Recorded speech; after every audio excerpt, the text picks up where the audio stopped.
Hi, and welcome to What's Going On in Banking. I'm your host, Ron Shevlin, Chief Research Officer at Cornerstone Advisors.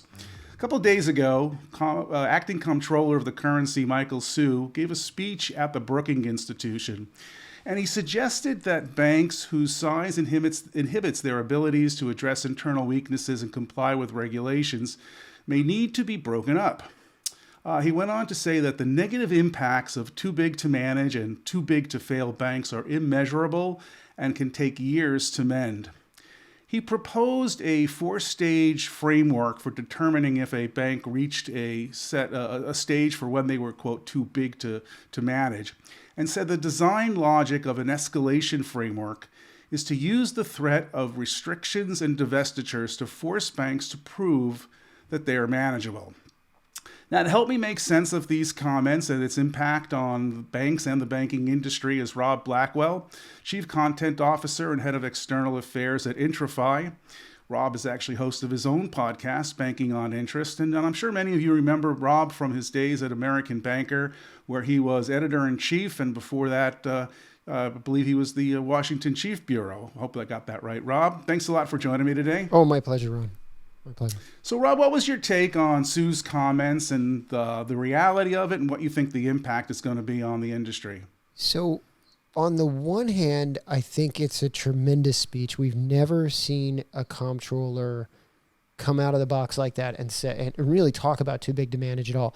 At some point, I was describing it to someone as the arguably the biggest speech that the OCC and a comptroller has ever given about too big to management. I really couldn't think of another one. So on the one hand, it's a very strong speech. As you said, he's outlining steps to escalate a problem and very much implicitly threatening to break up a bank if they can't solve their management problems, or prior to that, really firing management or getting management out the door somehow.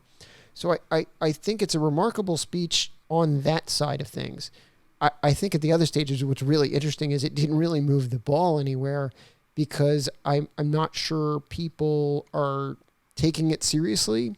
And that's because they are looking at examples of, say, Wells Fargo, which has obviously many on the left want to break up and argue is too big to manage.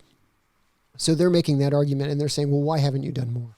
And if this is an interesting speech that you're giving, but there was a time to act on this and you haven't done it. So you have this dichotomy. On the one hand, on paper, it is a remarkable speech and I think quite a powerful one. On the other hand, you just have, on both sides of it, progressives are unhappy with him because he isn't making any indication that he's going to escalate anything with Wells. And then even some in the industry are sort of shrugging their shoulders and being like, okay, I mean, it's a fine thing, but they don't really believe that the OCC has any intention of moving forward with any of this framework anytime soon. Yeah, I was going to ask you, I kind of want to parse your comments out a little bit. Is this really about Wells Fargo, or are there other financial institutions and / banks that are in the crosshairs of this? I would argue it's probably more about the future than it is about Wells Fargo. So I don't know if he has a specific target in mind. He may not.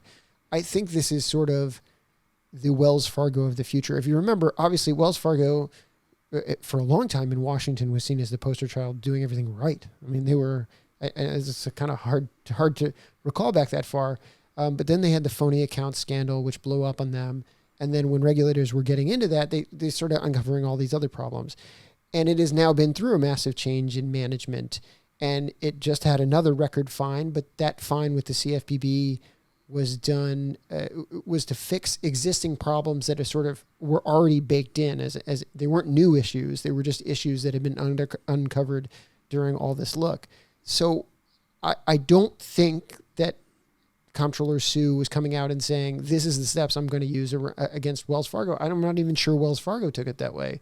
I think it was more like, well, listen, this is what's going to happen if we run into this situation again. And he never mentioned Wells Fargo by name. I should say that. Wells Fargo never commented on the stories here. And I think probably was smart to sort of stay out of it. But that's why you have progressives so unhappy. You had Senator Elizabeth Warren coming out and saying, it's past time for you to act against Wells, and you haven't done that, and there's no indication you're going to do that. And I certainly did not read this speech as, I'm moving against Wells Fargo. Much more of I'm laying down a marker, and the next time we have a situation like this, we're going to handle it tougher in a tougher fashion than we did this time around. Yeah. Rob, does the OCC even have the authority to break up a bank? Well, that's a really good question. And could they do it unilaterally? One of the interesting things is he had a step before breaking up forcing divestitures, and that step was putting growth limits on a bank. And everyone's like, well, look, there are growth limits on Wells Fargo right now. And that's true, but they are not growth limits put in place by the OCC. They're put in place by the Fed. The Fed was the one who imposed that restriction. The OCC did not. So the question is, yes, I think they do have power to do things like growth limits. Divestitures is a whole untested area. And then we're going to get into, post Dodd-Frank coming down to, what kind of shape is the bank in? If the bank poses a systemic threat, that is, its failure could cause a domino effect that takes out a bunch of other banks, then absolutely, I think there's a pretty good sense that regulators have the power to force divestitures to prevent that. Particularly through the living will process that gives the FDIC and the Fed a lot of leeway. I don't know that it gives the OCC a lot of leeway. So what's interesting there is the OCC probably could do something, but it would have to be working with other regulators. And that's in a case where there's a systemic threat. If it's a case like now where there's a one-off event or a series of one-off events that indicates a bank is just keeps stepping into it because of a series of, internal control issues and the like, let's put it this way. I think that would be challenged in court. Could the OCC do it? I don't know. Lawyers can hash that out and the courts could hash that out, but I think they'd have a fight on their hands. There's no doubt about that. Whereas in a systemic event, I think it'd be a little bit more clear, or at least it'd be easier for the regulators to act. In this kind of environment, I think they would face some serious blowback and lawsuits. I'm wrestling with how this would actually play out if they were to actually take some action.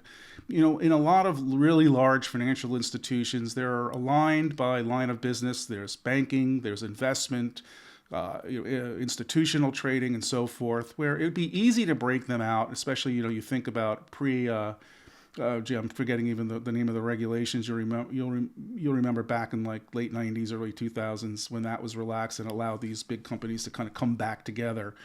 And I'm forgetting what the name of the regulation was. Sorry. You're talking about Graham-Leach-Bliley, which... Graham-Leach-Bliley. Yeah. Thank you very much.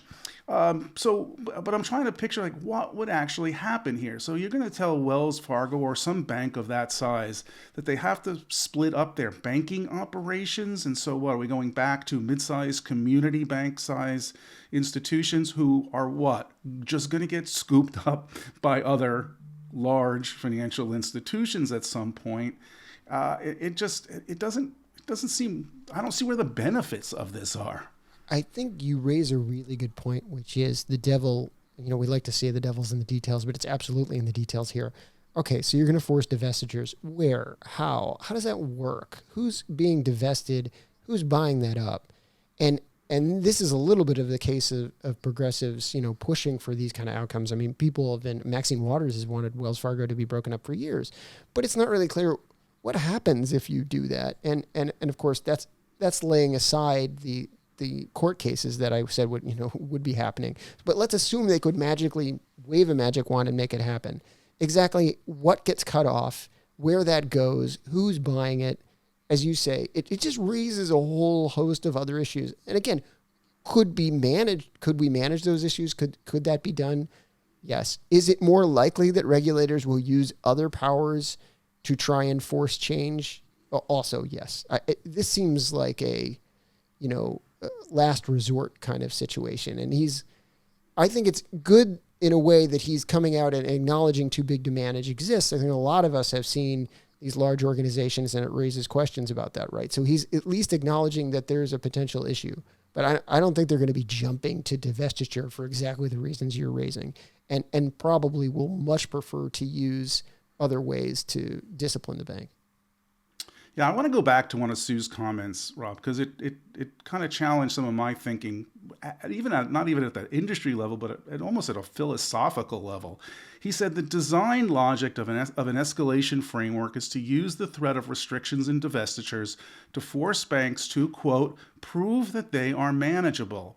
And I looked at that and said, well, maybe the problem isn't the size of the bank, it's the ineffectiveness of the people managing it. So maybe you have to prove that you're good enough to manage any company of a certain size. I think of that and said, well, gee, you put me in Wells Fargo, I might not be, I may not have the regulatory issues or compliance failures, but no sure as hell I can't manage my way out of a paper bag, so I'm not going to be able to manage a $3 trillion organization. So is the problem the size of the institution or the ineffectiveness of the people managing it? And, I'm not sure that that's a theoretical question or not, or if it's a real question, but you see where I'm going with that? Absolutely. I think it's a really good question. Perspective. It's a really good question. I think you're exactly right. I don't know if people are listening to it. They can't see me vigorously nodding my head when you were talking, because that's exactly right. This speech seemed very directed at, look, if you can't fix the problems, we will find managers who can. So much as everyone's talking about divestitures because that's the headline issue, I felt like what he was really doing is trying to send a message to managers of big banks. Look, if you keep screwing up, you're gonna be gone. But before everyone rushes and thinks that's a threat to Wells Fargo, I don't think it is, because they already replaced their management. They've had it replaced twice since these initial things were uncovered. So, and brought in an outsider, Charlie Scharf, to run things. So I don't think it is directed as a threat at him. It's definitely directed as a threat, though, at other institutions. Look, if you keep having the same problem, if we keep finding this issue over and over, and you're either not taking it seriously enough, in which case you need to go, or you're trying to fix it and you can't, in which case you need to go, and we need to bring in people who can. But yeah, I think you're completely on the right angle.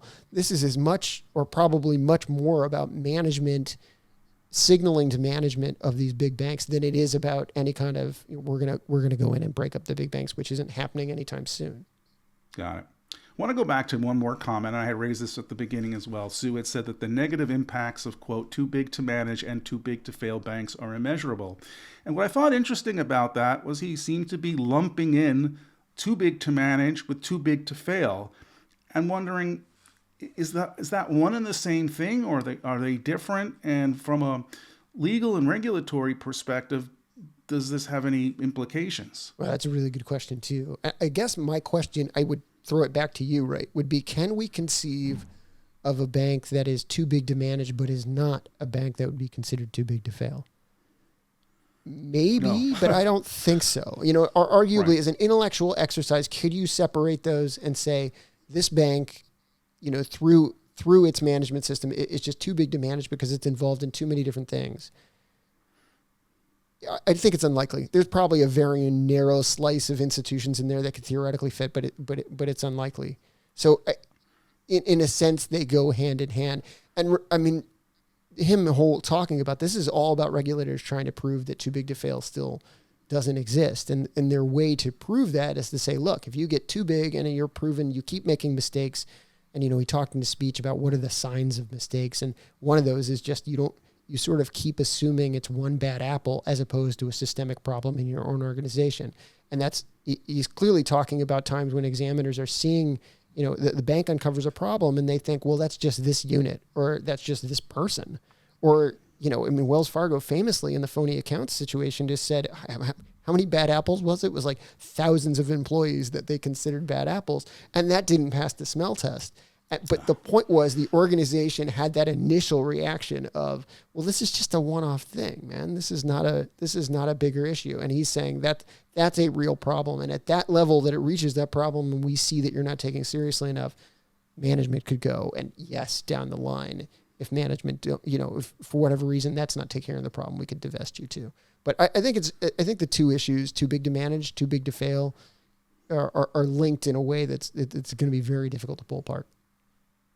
Rob, before I wrap things up here, anything else that stuck out from the speech that you think is newsworthy and people in the industry should know about? Well, I did think, when I was reading the speech and saw it delivered, I did think, wow, people like Senator Warren are going to be really pleased because, he's taking this issue seriously and moving the ball down the field. And I thought he would, not that, she would be throwing him a ticker tape parade. I never thought that, but that she would be at least pleased directionally. But I got to say, he got zero credit. I mean, she was tweeting out an implicit criticism. She was like, I'm not sure it was implicit. It was explicit. She tweeted out immediately, it is past time for you to act. It's past time for the OCC to act. And, there's a bigger dynamic here of, he's acting comptroller and the president has not nominated a full-time comptroller, and we don't know that he will. He certainly doesn't have to. Acting comptrollers can stay there as long as the administration wants. But if there was some idea that doing this, progressives have viewed acting comptroller Hsu a little skeptically, I think because he comes from the Fed and that there was no sense that had softened.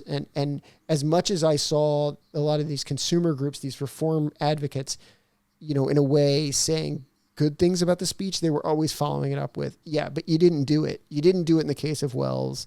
And Senator Warren wants something to happen with Citi too. And that's what stuck out to me. Just this way of that, here he's giving a speech. He's in theory moving the OCC more the way that progressives have wanted bank regulation to be seen. And that's definitely, they're not even seeing that as moving the ball down the court. They just view it as more of the same. And so it's just a really interesting dynamic to play out when you see a speech like that. That's as big as it is, and it's a well-written speech. I encourage people to read it, whether you believe it or don't believe it. It's really well thought out, but it still doesn't change as much as people think. You're just going to get these headlines, and then the headlines recede, and what's changed, and people aren't sure that much has. Rob, thanks a lot for your comments. I'll tell you what I'm really taking away from this that I hadn't thought of before is that I think you're making some great points that maybe to a large extent, maybe not to a total extent, but to some large extent, Hsu's comments were just about as much as about positioning and taking a stance towards Warren and internal Washington as it was really to the banking industry. And I hadn't really thought of it in that light. So thanks for enlightening me on it. I hope everybody listening feels as enlightened as I do. Thanks a lot for being on What's Going On in Banking. And everybody listening in, I hope you enjoyed Rob's comments on Hsu's comments about breaking up the big banks. I hope you can always find us on your favorite podcast platform, and hope you'll subscribe to What's Going On in Banking. Thanks.